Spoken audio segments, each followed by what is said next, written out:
दोस्तों, मैं pastor Daniel राज बेहद उत्साहित होकर, आनंदित होकर और कुछ अच्छी बातों के साथ आपके पास आना चाहता हूं। दोस्तों, मेरा ये जो वीडियो है, मैं चाहता हूं कि आप इसे ज़रूर देखें, ज़रूर सुनें और अपने दोस्तों को और अपने मित्रों को जो प्रभु में हैं, सेवक हैं, एवेंजलिस्ट हैं, पास्टर्स हैं, टीचर हैं, प्रॉफिट्स हैं, प्रेरित हैं, उन सभी को आप इसको जो है ज़रूर शेयर करें, क्योंकि मैं कुछ ऐसी चीज़ें इस वक्त में लाने जा रहा हूं जो पवित्र आत्मा हमसे बात कर रहे हैं। दोस्तों, गवाह या गवाही, इंग्लिश में विटनेस और विटनेसेस, ये जो शब्द है गवाह या गवाही, ये बहुत मायने रखती है। सबसे पहले हम आपको बाइबल में ले चलते हैं। यीशु ने कहा कि जब मैं उसको भेजूंगा, यानी पवित्र आत्मा को, और वो जब आएगा तुम सामर्थ पाओगे, और जब तुम सामर्थ पाओगे तो यरूशलेम, यहूदिया, समरिया और पृथ्वी की छोर तक तुम मेरे गवाह बनोगे। प्रेरितों की किताब 1 अध्याय वचन 8। दोस्तों, एक और जगह पे यीशु ने कहा, लूका की किताब उसका 9वां अध्याय वचन 5। यदि वहां देखें, यीशु ने 12 चेलों को भेजा और उन्होंने कहा, तुम जिस किसी भी घर में जाओ और वहां पर अगर वो योग्य है तो वो तुम्हें ग्रहण करेगा, नहीं तो अपने पैर की धूल झाड़ देना, और वो जो धूल है वो उनके लिए गवाह बनेगा। एक और जगह पे ले चलते हैं, तीसरी जगह पे, यूहन्ना बपतिस्मा देने वाला, यूहन्ना की किताब 1 अध्याय वचन 8। वो कहते हैं कि मैं वो नहीं हूं, यानी जगत की ज्योति मैं नहीं हूं, लेकिन मैं जगत की ज्योति जो आने वाली है, मैं उसकी गवाही देने आया हूं। तो इसका मतलब है इसका मतलब है कि यूहन्ना बपतिस्मा देने वाला गवाह बना, यीशु मसीह गवाह बने सुसमाचार के लिए, परमेश्वर के राज्य के लिए, पतरस गवाह बना सुसमाचार के लिए, पौलुस गवाह बना सुसमाचार के लिए, पवित्र आत्मा खुद भी आपको और मुझको कहता है कि मैं गवाही देने के लिए तुम्हारे ऊपर आऊंगा। मैं फिर से दोहरा देता हूं दोस्तों, कहता है, पहला प्रेरितों की किताब उसका 1:8 कहता है, यीशु ने कहा कि जब वह आएगा, यानी पवित्र आत्मा आएगा, तब तुम सामर्थ पाओगे, और जब तुम सामर्थ पाओगे तो तुम यरूशलेम, यहूदिया, समरिया, पृथ्वी के कोने तक मेरे क्या बनोगे? गवाह बनोगे। इंग्लिश में कहते हैं, when the Holi spirit will come upon you, you will receive the power and you will be my witnesses. अब प्रश्न ये उठता है, जरा ध्यान से सुनिएगा, आपको अच्छा लगेगा, और मैं चाहता हूं कि थोड़ा सा वक्त निकालिएगा, आप जरूर आशीषित होंगे, ठीक है ना। आजकल हमारे पास में बहुत सारे सब्जेक्ट्स हैं। प्रेम को लेके सब्जेक्ट है, विश्वास को लेके सब्जेक्ट है, क्या कहते हैं उसको, आशीषों को लेके सब्जेक्ट है, हमारे पास में अनुग्रह को लेके सब्जेक्ट है, पुराने नियम से सब्जेक्ट है, न्यू टेस्टमेंट से सब्जेक्ट है, यानी नए नियम से। ऐसे बहुत सारे सब्जेक्ट्स हैं, या फिर बहुत सारी क्या कहते हैं उसको, विषय हैं। कोई कहता है घमंड ना करो, तो वो घमंड के ऊपर एक बात करते हैं।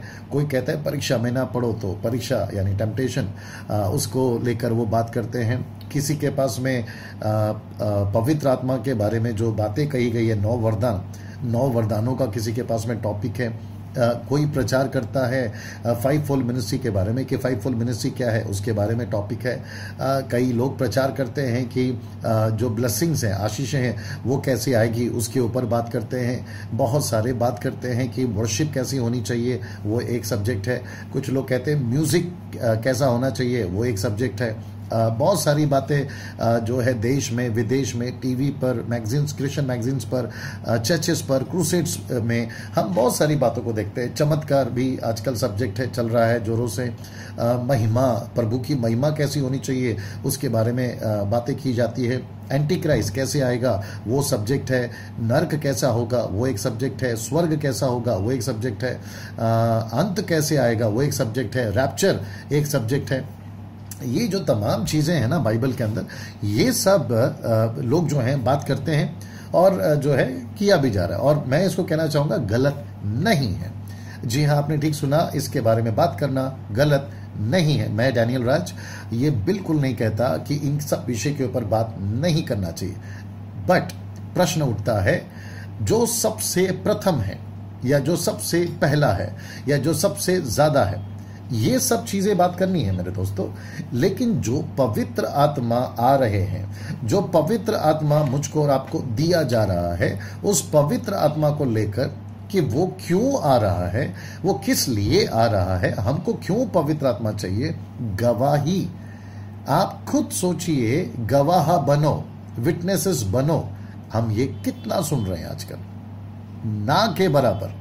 अगर हम मसीहत को, विश्व भारत की मात्र मसीहत को अगर हम 7 या 8% तक लेकर जाएं, तो हम देखते हैं कि 90% जो विषय होते हैं वो सब होते हैं बजाय गवाह बनो उसके बारे में। आप टीवी स्पीकर हैं, आप क्रूसेड स्पीकर हैं, आप कन्वेंशन स्पीकर हैं, आप कॉन्फ्रेंस स्पीकर हैं, आप काउंसलर हैं, आप पास्टर हैं, आप अपोस्टल हैं, आप प्रॉफिट हैं, इवेंजलिस्ट हैं, आप जो भी हैं, आपका सब्जेक्ट, आपका प्रथम विषय, आप जब सिखाते हैं, आप जब कलीसिया को, लोगों को जो मसीह हैं उनको सिखाते हैं, तो वो सब्जेक्ट क्या होता है? क्या वो कभी भी आपकी जो डायरी है जिसमें आप प्रचार करते हैं, क्या वो डायरी में गवाह बनो ये है? अब आप सोचेंगे, डैनियल भाई क्या आप हमें जज कर रहे हैं? जी नहीं। क्या आप हम पर आलोचना कर रहे हैं? जी नहीं। क्या आप हम पर उंगली उठा रहे हैं? जी नहीं। अगर आप ये प्रश्न आपके मन में ये वीडियो देखते वक्त में यदि आ रहा है, तो मैं कहना चाहता हूं कि ऐसा ना सोचते हुए आप ऐसा क्यों नहीं सोचते हैं कि मैं ये बात क्यों बोल रहा हूं। अगर आप मेरे शब्द को देख रहे हैं तो मेरी जो भावना है, मेरा जो इंटेंशन है, आप उसको भी तो देखिए ना। अब नहीं रहा वक्त ये बताने के लिए कि क्या सही है क्या गलत है, कौन सही है कौन गलत है। ये भी वक्त नहीं रहा बताने के लिए कि हमको हम क्या हैं और हम क्या नहीं हैं। वक्त रहा है, आ गया है या है अभी भी, वह ये है कि परमेश्वर का राज्य कैसे बढ़ेगा, परमेश्वर का राज्य की उन्नति कैसे होगी। और वह खुद यीशु कहते हैं कि जब पवित्र आत्मा आएगा तुम सामर्थ्य पाओगे, तुम गवाह बनोगे। तो मैं हमारी जो हिंदुस्तान की मसीहत है, जो इस वक्त मेरे इस वीडियो को या मेरे इस बात को या छोटी वीडियो क्लिप को यूट्यूब, फेसबुक या व्हाट्सएप के ऊपर देखेंगे, मैं चाहता हूं कि ये जो शब्द है ना, गवाह, विटनेसेस, इसके ऊपर कृपया करके आप गौर करिएगा। मैं वापस कहता हूं, आज पवित्र आत्मा हमको मिल रहा है। एक बात बताएं आपको, मेरे बहुत सारे मित्र हैं, मेरे बहुत सारे वेल विशर्स हैं, मेरे बहुत सारे टीवी स्पीकर फ्रेंड्स हैं, क्रूसेड स्पीकर फ्रेंड्स हैं। मैं उनकी कभी कभी बातें सुनता हूं, कभी वो प्रचार करते उसको सुनता हूं, मेरे से बात होती है उसको सुनता हूं, या उनकी गवाही सुनता हूं जो वो अपनी जीवन की गवाही देते हैं। वो कहते हैं कि हमने पवित्र आत्मा को पाने के लिए सुबह 4-4 घंटे प्रार्थना की है, रात में घंटों प्रार्थना की है, हम घुटनों पर आकर प्रार्थना की है। हमने पवित्र आत्मा पाने के लिए हमने उपवास तक किए हैं। कभी कोई कहता है 20 दिन, कोई कहता है 40 दिन, कोई कहता है 80 दिन। और वो कहते हैं पुलपिट पे खड़े होकर, मानो वो ऐसा कहते हैं कि पवित्र आत्मा हमने पाने के लिए इतनी जहदोजहद की है कि अब वो आपके लिए तो आनंद उठाना आसान है, लेकिन वो कहते हैं कि हमने जब पाया था वो हमने बहुत संघर्ष की है। तो ये मुझे बिल्कुल भी नहीं समझ में आती है कि आपने इतना संघर्ष क्यों किया। आप घंटों प्रार्थना में बैठे रहे, बाइबल पढ़ते रहे, उपवास में गए, आपने अपने इच्छाओं को मारा है, आपने बहुत सारे त्याग किए हैं, आपने बहुत सारा सेक्रीफाइस किया है आपके लाइफ में। आप बोलना क्या चाहते हैं, आप कहना क्या चाहते हैं? आप ये मैसेज दे रहे हैं पूरी मसीहत को कि देखो पवित्र आत्मा यदि पाना है तो इतने तपस्या से गुजरना है। मेरे भाई, अगर ऐसी बात है तो मैं कहना चाहूंगा ये गलत है। मालूम क्यों? क्योंकि आपको याद होगा पतरस ने, जब पतरस मिनिस्ट्री कर रहे थे तो एंड्रू, क्षमा करें, फिलिप जो है उसकी मिनिस्ट्री में एक जादूगर का उद्धार हो गया था। उसका नाम है शिमोन, साइमन। वो पतरस के पास उसको भेजता है, कहता है कि तू जा और वो जब तेरे पर हाथ रखेगा तो तुझे पवित्र आत्मा मिलेगा। और मैं आपको बताऊं, पतरस के हाथ रखने से, पौलुस के हाथ रखने से पवित्र आत्मा दिया जाता था। ये व्यक्ति कहता है कि जब वो वहां पहुंचा और जब उसने वहां पर लाइन लगी हुई देखी कि पवित्र आत्मा के, क्षमा करें, पतरस के हाथ रखने से पवित्र आत्मा दिया जाता है तो ये रुपए लेकर गया और उसने कहा कि जो आप कर रहे हैं वो मुझे दीजिए। इसका मतलब क्या है मालूम है कि साइमन के दिमाग में ये बात आ गई कि ये जो पवित्र आत्मा है या जो अधिकार है ये मुझे तब मिलेगा जब मैं कोई कीमत चुकाऊंगा। और मैं आपको बताऊं, पवित्र आत्मा को पाने के लिए आपको कीमत नहीं चुकानी है। जानते हो क्यों? क्योंकि यीशु ने खुद कहा है कि मैं प्रतिज्ञा करता हूं, मैं प्रॉमिस करता हूं कि मेरे ठीक जाने के बाद तुम पर पवित्र आत्मा आएगा। अब मेरा प्रश्न है, पेंतिकोस के दिन क्या हो रहा था? मैं आपको बताता हूं क्या हो रहा था। पेंतिकोस के दिन वो सब एक जगह इकट्ठे थे और प्रभु की बातों की प्रतिज्ञा की प्रतीक्षा कर रहे थे। वो कह रहे थे कि जो पवित्र यीशु ने कहा है पवित्र आत्मा उंडेलने की बात को, वो जो है हम उसकी प्रतिज्ञा कर रहे हैं। और मैं आपको बताऊं, पहले अध्याय में यीशु ने कहा मैं जा रहा हूं, उसको भेजूंगा। लेकिन आपको पता है ठीक अगले अध्याय के शुरुआत के वचन में ही, यानी दूसरे अध्याय में, पवित्र आत्मा नीचे आ गया। अब मैं पूछना चाहता हूं, यहां वक्त कहां लगा? जब यीशु ने कहा कि मैं पवित्र आत्मा भेजूंगा तो उसने तुरंत भेज दिया। वो पहले अध्याय में गए और दूसरे अध्याय में उन्होंने भेज दिया। वो छोड़िए साहब, आपको प्रेरितों का 10वां अध्याय में कुरनेलियुस बोलकर एक व्यक्ति होगा, पवित्र आत्मा क्षमा करे स्वर्गदूत ने कहा कि पतरस को बुला ले और वो तुझे बताएगा क्या करना है।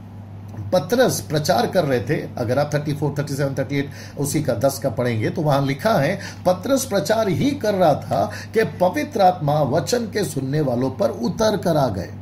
इसका मतलब क्या है मालूम है? वो भी और एक दे देता हूं सर आपको। प्रेरितों की किताब 19 अध्याय वचन 1 में जब पौलुस जो है ऊपर की कलीसिया में घूमते घूमते इफिसुस में पहुंचा तो वहां पर उसने कुछ चेलों को देखा और उसने पूछा क्या तुम पवित्र आत्मा को जानते हो? उन्होंने कहा हमने तो पवित्र आत्मा की चर्चा तक नहीं सुनी। फिर उन्होंने पूछा कि आपने बपतिस्मा किसका लिया? तो उसने कहा कि जॉन द बैप्टिस्ट का। तब इसको समझ में आ गया कि ये यीशु के फॉलोवर नहीं है, ये जॉन द बैप्टिस्ट के फॉलोवर है। तब उसकी बपतिस्मा ठीक है, यानी पानी का बपतिस्मा ठीक किया गया और जैसे ही बपतिस्मा लिया तुरंत पवित्र आत्मा उनके ऊपर आ गया। मेरा प्रश्न है कि पवित्र आत्मा पाने के लिए आपको तपस्या नहीं करनी है। पवित्र आत्मा पाने के लिए आपको घंटों प्रार्थना में नहीं बैठना है। पवित्र आत्मा पाने के लिए आपको 80 दिन, 40 दिन, 20 दिन फास्टिंग में नहीं जाना है। अब इसका मतलब क्या है? मेरा इंटेंशन यह है कि आप प्रार्थना करना बंद करो, उपवास में जाना बंद करो, ये नहीं है। मेरा कहना यह है, शर्त मत रखिए। परमेश्वर के पास शर्त मत रखिए। मैं ये कर रहा हूं तो आप ये करिए, मैं ये कीमत दे रहा हूं तो आप ये पूरा कर दीजिए, देखो मैं ऐसा कर रहा हूं तो आप ऐसा कर दीजिए। मेरे भाई, ये गलत कॉन्सेप्ट है, ये मत करिए। क्योंकि कम ऑन, आपको पवित्र आत्मा क्यों चाहिए? आपको पवित्र आत्मा यीशु ने क्लियर कर दिया गवाह बनने के लिए चाहिए। और मैं आपको बताऊं, पवित्र आत्मा ही है जो आपको ले चलेगा। आपके लूका 12:12 में पवित्र आत्मा ही है जो आपको बताएगा कि क्या करना है। इसलिए तो यीशु मसीह ने 12 चेलों को भेजते वक्त और 70 चेलों को भेजते वक्त में यह साफ हिदायत दी थी कि तुम पहले से तैयार नहीं करना कि क्या बोलना है, पवित्र आत्मा तुम्हें बताएगा कि क्या बोलना है। इसका मतलब है, जरा ध्यान से सुनिएगा, आपको अच्छा लगेगा। इसका मतलब है कि पवित्र आत्मा खुद आते हैं हम पर दूसरा कुछ नहीं करवाने के लिए, मात्र सिवा गवाह बनाने के लिए। अगर ये आपको इतनी सी बात समझ में आ जाए, मैं आपको दावा देता हूं आपकी सेविकाई बदल जाएगी मेरे दोस्तों। जी हाँ, ऐसा लिखा है, यीशु ने कहा है मत्ती के 12 के, यदि आप 49 से पढ़ोगे तो वो कहते हैं, 29 से वो कहते हैं कि तुम पिता के विरोध में गलत करो चलेगा, तुम पुत्र के विरोध में गलत करो चलेगा, माफी है, क्षमा ही है।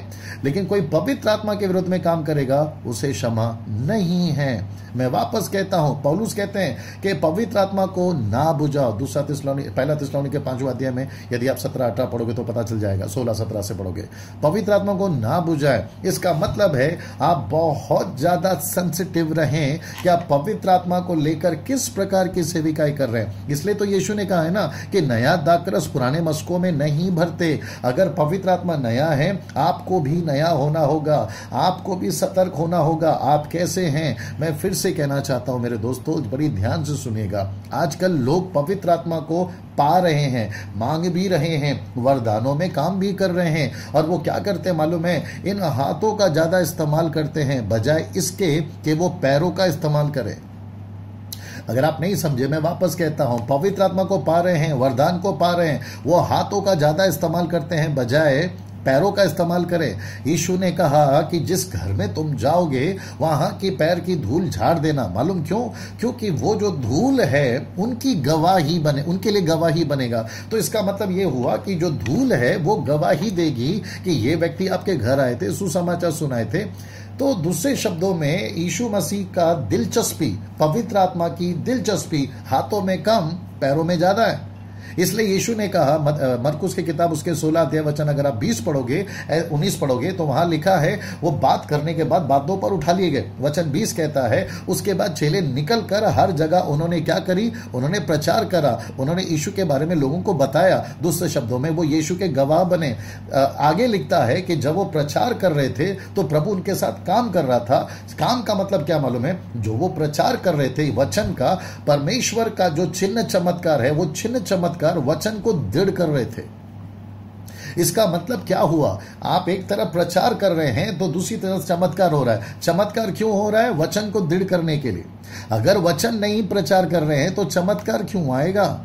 अभी आप कहेंगे, डैनियल भाई, हम जो सेविकाई कर रहे हैं, हमारे हाथों से तो सामर्थ्य के काम हो ही रहे हैं, हमारे हाथों से तो अद्भुत काम हो रहे हैं। हम तो मुर्दे जिला रहे, तो क्या हम गलत हैं? हम बीमारों को ठीक कर रहे, तो क्या हम गलत हैं? तो मैं कहना चाहता हूं मेरे भाई, मूसा से परमेश्वर ने कहा था पहली बार कि लकड़ी मारना तो पानी आए, या लकड़ी मारना तो पानी आएगी। जब दोबारा कहा गया कि पानी चाहिए तो परमेश्वर ने कहा लकड़ी तो ले जा, लेकिन बात करना, लकड़ी नहीं मारना। इसने क्या किया पता है? जो पहले लकड़ी मारी थी ना, वैसे वापस फिर मार दी। प्रश्न यह है कि पहली बार में भी पानी आया, दूसरी बार में भी पानी आया। जरा ध्यान से सुनना, पहली बार में भी पानी आया, दूसरी बार में भी पानी आया। पहला सही था तो भी पानी आया। ध्यान से सुनना भैया, गलत है तो भी पानी आया। अब इसको आप क्या बोलेंगे? अच्छा वो छोड़िए, यीशु कहते हैं मत्ती के 7:21 में कि आखिरी के दिनों में ऐसा होगा कि हे प्रभु बोलने वाले बहुत तेरे आएंगे। याद रखिए, देयर विल बी मेनी, बहुत सारे लोग आएंगे और वो कहेंगे कि हमने तेरे नाम से दुष्ट आत्मा को निकाला, हमने तेरे नाम से भविष्यवाणी करी, हमने तेरे नाम से आश्चर्य कर्म करा। क्या ये सब पवित्र आत्मा के दान नहीं है? बिल्कुल है।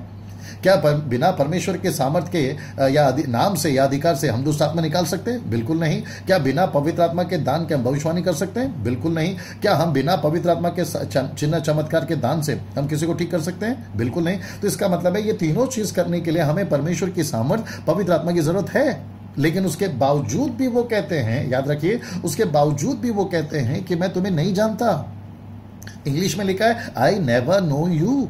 इसका मतलब है कि मैंने तुमको कभी जाना ही नहीं। इसका मतलब क्या हुआ? आप सामर्थ्य में तो काम किए, लोगों को पता चला, आपकी नाम हैंडबिल में है, आपका नाम पोस्टर में है, आप टीवी पे आते हैं, आप नेशनल है, इंटरनेशनल है, आप बहुत फेमस हो गए, आपकी बड़ी बड़ी मंच लगती है, आपकी बड़ी बड़ी सभाएं आती है, लाखों की भीड़ में आपके पास लोग आते हैं। लेकिन जिस दिन आप अपना मिनिस्ट्री खत्म करके ऊपर पहुंचोगे या न्याय के दिन आएगा, तो अब प्रभु कहता है कि मैं तुम्हें नहीं जानता, and that makes me upset. ये चीज मुझे अपसेट करती है। तो मैंने पवित्र आत्मा से पूछा, पवित्र आत्मा ये क्या है?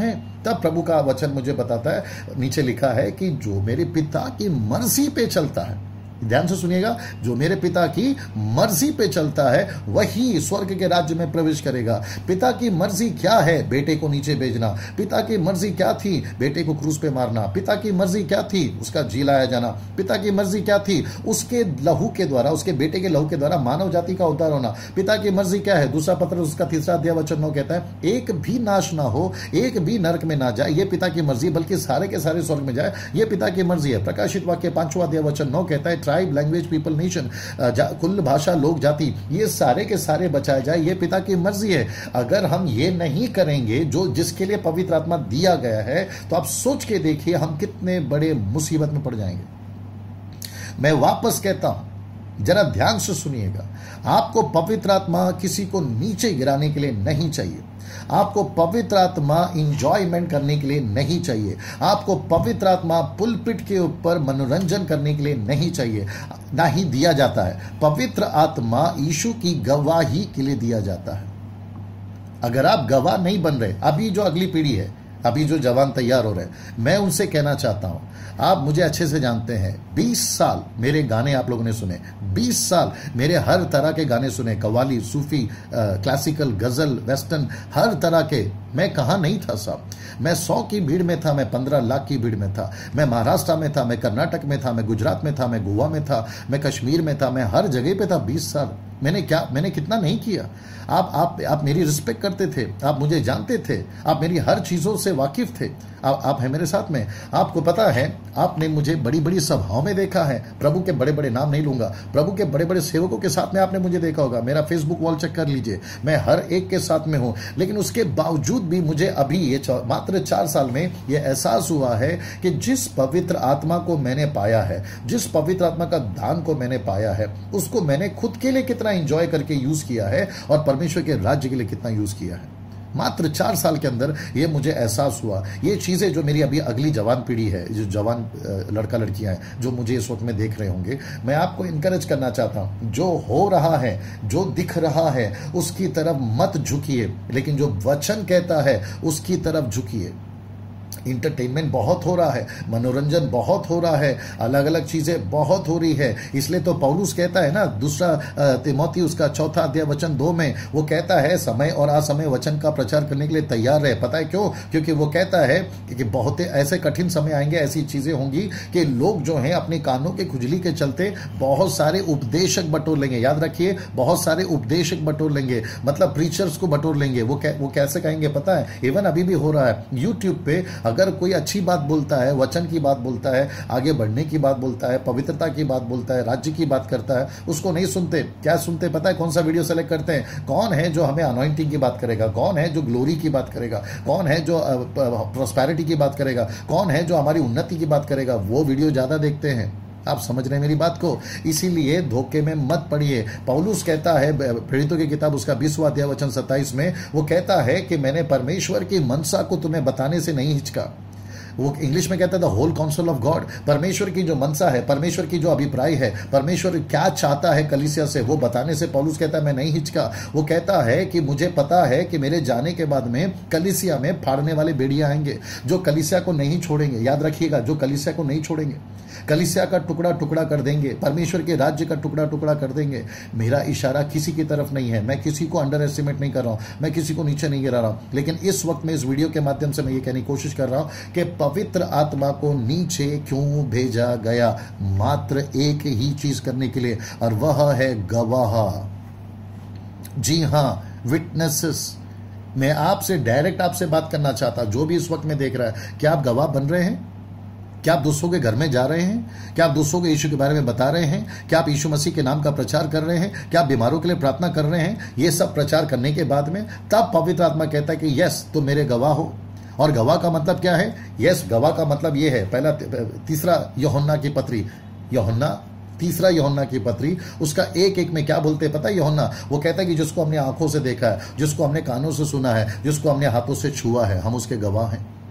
हम जानते हैं यीशु कौन है। वो कहते हैं इमाउस के रास्ते में दो लोगों ने क्या कहा पतरस से आकर? हमने आंखों से देखा है। मरियम मगदलीनी ने क्या कहा? मैंने अपनी कानों से सुना यीशु मसीह को, वो जी उठे हैं। ये थे गवाह। कोई यीशु के लोगों को पकड़ लेते थे तो वो यीशु लोगों को यही पूछते थे कि तुम कौन हो? तो वो कहते थे कि हम यीशु मसीह के फॉलोवर हैं, मतलब गवाह। वो कहते थे कि अगर तुम यीशु को इनकार नहीं करोगे तो हम तुमको जो है नहीं छोड़ेंगे, मतलब इनकार करो बच जाओगे, नहीं करोगे तो हम तुमको मार देंगे। तो उन्होंने कहा कि हमको मार दीजिए लेकिन हम गवाह बनेंगे। आज भी यही चीज करने के लिए तो पवित्र आत्मा ने बुलाया। शद्रक मेशक अबेदनगो आग में क्यों चले गए साहब? वो इसलिए चले गए ताकि अब नबूकदनेस्सर के लिए वो गवाह बन सके कि देखो हम गवाह हैं, आप हमको आग में डाल दीजिए, हम गवाह बनेंगे। और उनकी गवाही देखिए कितनी मजबूत हो गई कि चौथा व्यक्ति उनके बीच में उतर आया, यानी यीशु मसीह, और वहां पर राजा बदल गया, नबूकदनेस्सर राजा बदल गया। अब सोचिए कि दूसरे किसी राज्य के राजा ने पूछा होगा, नबूकदनेस्सर भाई, आपने सोने की मूर्ति खड़ी कराई थी और आप तो ऐलान करते थे कि जब जब आवाज होगी तो इसके सामने झुकना है, तुमने जो मूर्ति खड़ी कराई, अब क्या हो गया? ऐसे कैसे बदल गए? किसने तुमको बदल गया? तो जानते उसने क्या कहा होगा? उसने शद्रक मेशक अबेदनगो और दानियल का नाम लिया होगा। उसने कहा कि देखो ये लोग हैं जिन्होंने मुझे बदला, देखो ये लोग हैं जिन्होंने मेरी आंखें खोली है। तो ये लोग कौन थे नबूकदनेस्सर के लिए? गवाह।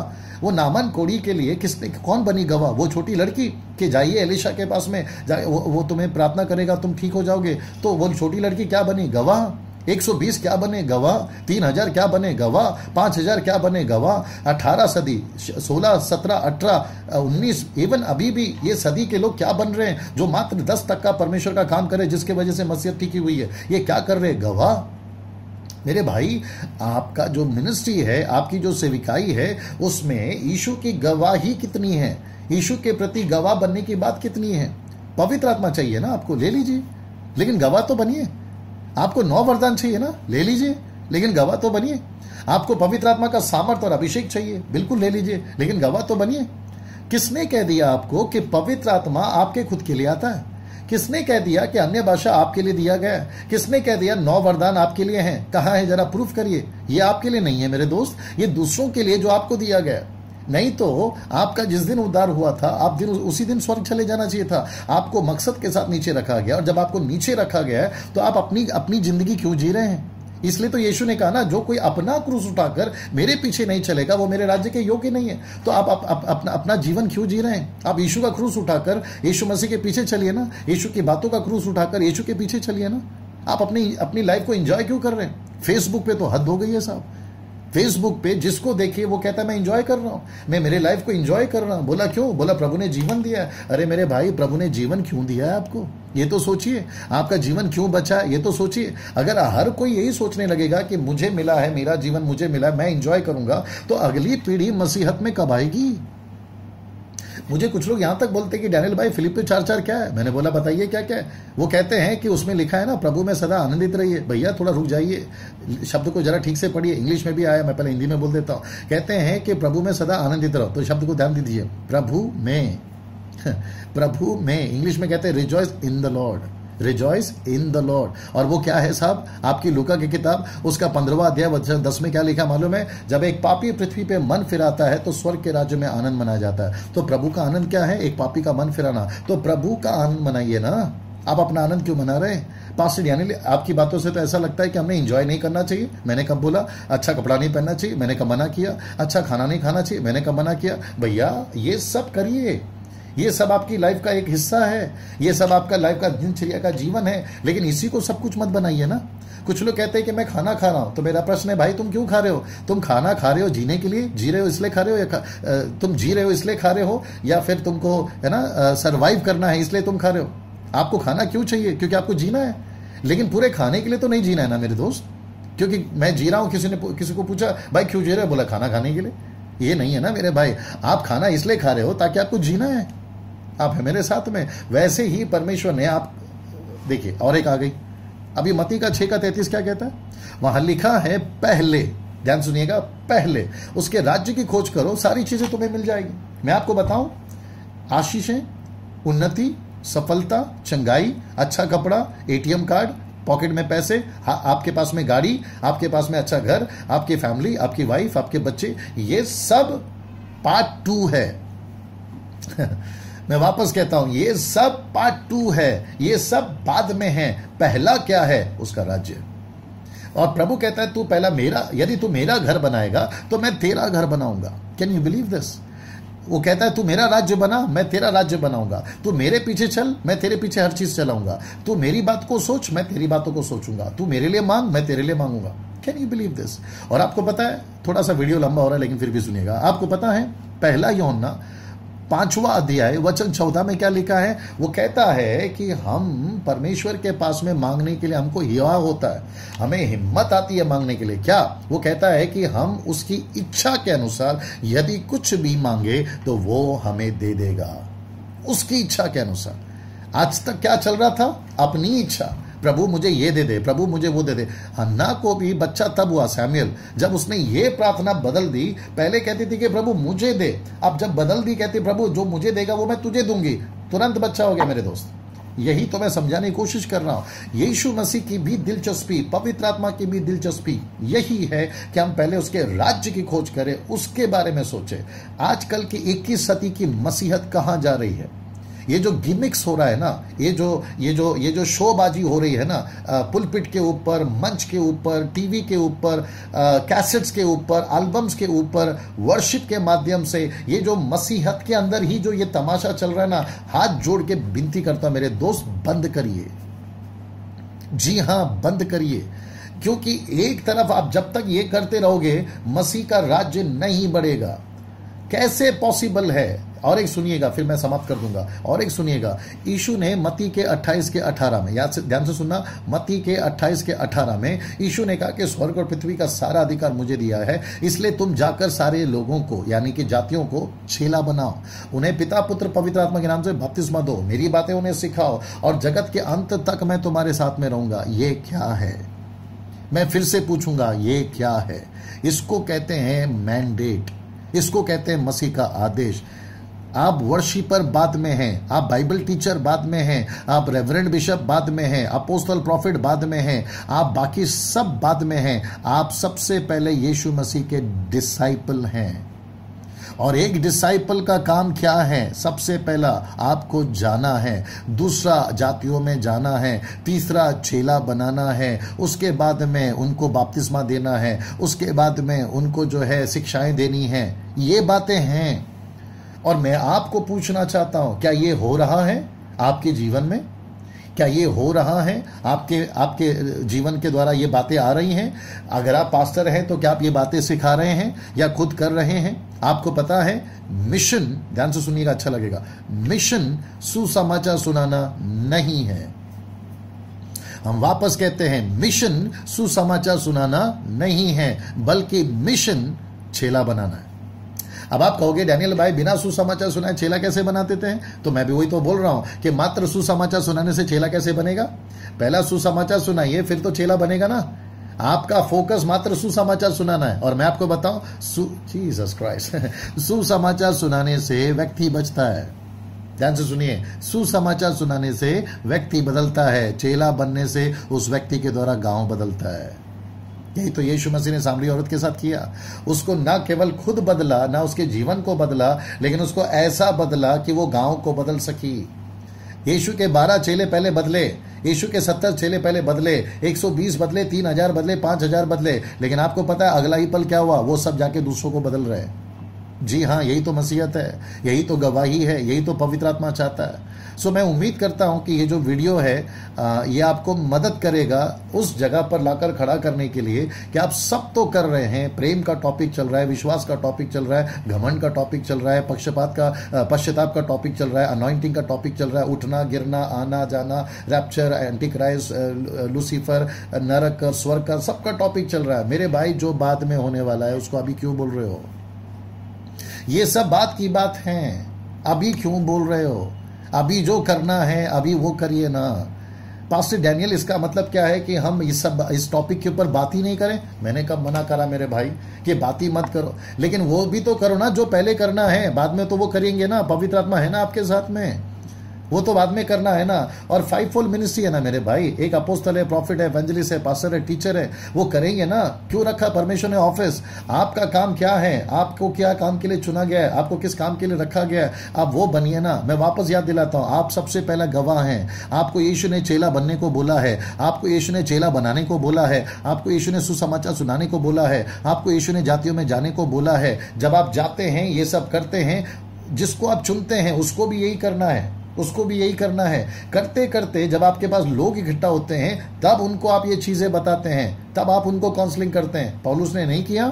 पौलुस ने यही तो किया। पौलुस क्या बोलते हैं मालूम है? रोमियो 15:20 वो कहता है, मेरी उमंग ये है, सी हिज पैशन। वो कहता है, मेरी उमंग यह है कि जहां जहां सुसमाचार नहीं सुना है, मैं वहां जाकर सुसमाचार सुनाऊं।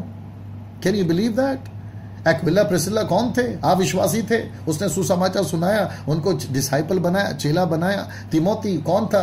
बरनबास कौन था? सिलास कौन था? ये सब बाहर के लोग थे, इनको लाया गया और पौलुस ने उनको चेला बनाया, उनको गवाह बनने के लिए कहा। कहां गई भैया वो सारी बातें? एक सदी में होता था, आज 21 सदी में क्या हो गया?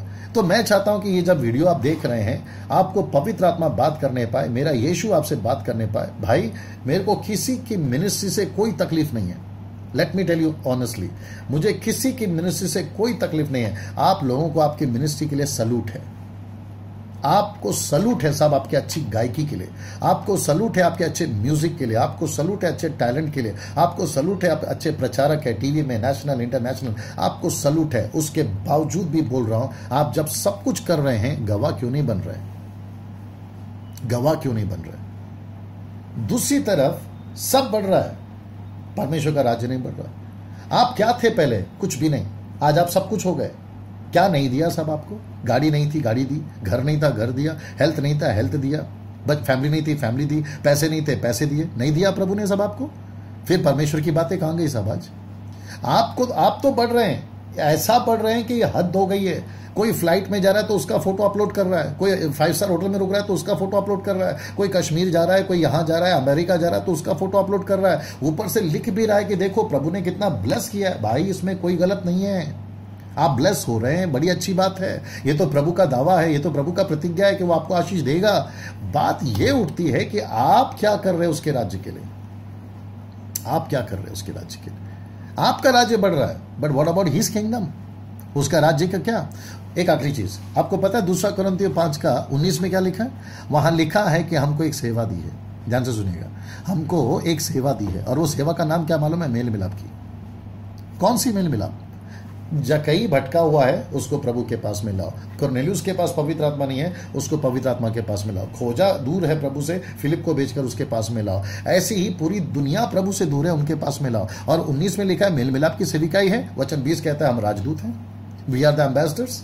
अगर हम एम्बेसडर्स हैं, एम्बेसडर को वो सब दे रहा है गाड़ी दे रहा है, बंगला दे रहा है, घर दे रहा है, पैसा दे रहा है, हेल्थ दे रहा है, फैमिली दे रहा है, सब दे रहा है। आप जो जो मांग रहे हैं सब दे रहा है, क्योंकि एक एम्बेसडर है ना हम, तो वो रखेगा ना एम्बेसडर जैसा। प्रश्न ये उठता है कि जिसके हम एम्बेसडर हैं, हम उसकी बात कितना कर रहे हैं? Can you believe this? मेरा ये वीडियो किसी को चोट पहुंचाने के लिए नहीं है, मेरा ये वीडियो किसी को नीचे गिराने के लिए नहीं है, मेरा ये वीडियो आपको इनकरेज करने के लिए है। अरे भैया टाइम कहाँ रहा ये सब सोचने का कि किसी को बुरा लगेगा, किसी को अच्छा लगेगा, किसी को ये होगा। टेबल पर जब ऑपरेशन होती है ना, डॉक्टर जब ऑपरेशन करता है ना, जब वो चीर फाड़ करता है तो ये नहीं सोचता कि कितना काटूं, कितना दुखेगा, कितना क्या होगा, ऐसा कैसा होगा। उसके दिमाग में एक ही होता है, ऑपरेशन करना है। दिमाग में एक ही होता है, ऑपरेशन करना है। कोई गांठ है, उसको निकालना है। काटने के लिए मुझे कुछ हिस्सा ज़्यादा काटना पड़े, काटूंगा, क्योंकि गांठ निकालना है, क्योंकि पत्थर निकालना है, क्योंकि ऑपरेशन करना है। डॉक्टर ये सब नहीं सोचता, उसको पता है कि अगर मैंने थोड़ा काट भी दिया तो मैं बाद में जोड़ दूंगा, अगर कुछ हिस्सा कट भी गया तो बाद में इलाज हो जाएगा। लेकिन उसके दिमाग में ये रहता है कि पहले इसका ऑपरेशन सक्सेस करा दूं। आप समझ रहे मेरे दोस्त? मेरी जो बातें हैं ना वो ऐसी ही हैं। मेरा फोकस है ऑपरेशन सक्सेस हो जाए, मेरा फोकस है काम हो जाए। कुछ लोग मुझे क्या बोलते हैं मालूम है? डैनियल भाई आप अपना देखिए ना, हमको क्यों बोलते हैं? तो मैंने उनको एक डायलॉग मारा, मैंने बोला भाई जब आप क्रिकेट मैच खेलते हो तो बॉल कितने होते हैं, बैट कितने होते हैं? जवाब मिला 1 बॉल होता है, 2 बैट होता है। जरा ध्यान से सुनना, एक बैट्समैन यहां से बैटिंग करता है तो दूसरा बैट लेकर अपोजिट में खड़ा रहता है कि वो इस तरफ कब दौड़े, और इस तरफ वाला इंतजार करता है कि मैं उस तरफ कब दौड़ूं। जब ये दौड़ते रहते हैं ना तो ये आपस में नहीं पूछते कि भाई तू तेरा देख ले, मैं मेरा देख लूंगा, ये नहीं कहते। वो कहते हैं कि भाई तू जितनी जल्दी यहां आ सकता है यहां आ जा, मैं जितनी जल्दी वहां जा सकता हूं वहां जाऊंगा। मालूम क्यों? फोकस एक ही है, मैच जीता जाए। फोकस एक ही है, मैच जीता जाए। पास्टर डैनियल यही चीजों को आप थोड़ा प्यार से बोल सकते हैं ना, यही चीजों को आप अच्छे से बोल सकते हैं ना। ऐसा भी लोग मुझे बोलते हैं, इतना सख्त इतना कठोर होने की क्या जरूरत है? तो मेरे भाई उसका भी सुन लीजिए। आपकी गाड़ी रास्ते में खराब हो गई, आपने किसी से मदद मांगा, आप क्या बोलते हैं उसको? भैया थोड़ा धक्का लगा दीजिए। जब वो धक्का लगा रहा होता है तो गाड़ी में बैठे बैठे क्या बोलते हैं मालूम है? भैया थोड़ा जोर से लगाना, भैया थोड़ा जम के लगाना। बोला क्यों? बोला मेरी गाड़ी को स्टार्ट मिलेगा, मेरी गाड़ी को सेल्फ मिलेगा। जब वो धक्का लगा रहा होता है जोर जोर से, तब तो आपको तकलीफ नहीं होती, क्योंकि जोर से धक्का नहीं लगाएगा तो गाड़ी स्टार्ट कैसे होगी मेरे भाई? वैसे ही मेरी शब्दें भी हैं, वैसे ही मेरा इनकरेज करना भी है। अगर मैं थोड़ा जोर से लगा रहा, पौलुस तो कहता है लकड़ी ले ले, पौलुस तो कहता है डांट, मैं नहीं कर रहा वो सारी चीजें। मैं तो, मेरा जो टोन है वो यहां है कि भाई आप बढ़ो। मेरा ये जो टोन है ये कहना चाह रहा है कि भाई आप उन्नति करो, आप प्रभु के राज्य को बनाओ, परमेश्वर के कार्य को करो। अगर आपका अभी तक जो सुसमाचार हमने फैलाने की कोशिश करी है, आप खुद सोचिए कितनी धीमी गति से चल रहा है हमारा सुसमाचार का काम, कितनी धीमी से चल रहा है। मैं फिर कभी 1 हफ्ते के बाद मैं एक और वीडियो के साथ आऊंगा, जो अभी भारत में वर्तमान चल रहा है, भारत में जो अभी परिस्थिति वर्तमान में चल रही है, भयंकर परिस्थिति चल रही है। कोई किसी से डरा हुआ है तो कोई किसी से डरा हुआ है। कोई कहता है ऐसा अचानक आ जाएगा तो कोई कहता है ऐसा वैसा वाला अचानक आ जाएगा। 500 और 1000 के नोट अचानक से बंद हो गए तो कोई लोगों को डर है कि अचानक से कुछ और भी बंद हो जाएगा। मसीहत की बात कर रहा हूं, समझदार को इशारा काफी है। अब ये तमाम चीजें मैं लेकर आऊंगा, लेकिन अभी नहीं। मैं आखिरी में फिर से कहना चाहता हूं, जब पवित्र आत्मा आएगा तुम सामर्थ पाओगे। और जब तुम सामर्थ पाओगे, यरूशलेम, यहूदिया, समरिया, पृथ्वी के कोने तक मेरे गवाह बनोगे। मैं चाहता हूं कि आप गवाह बने। जी हाँ, आप गवाह बने। आपको यही सेवा दी है, दूसरा कोई सेवा नहीं दी है। आपको गवाह बनना है। परमेश्वर आपको आशीष दे। God bless you.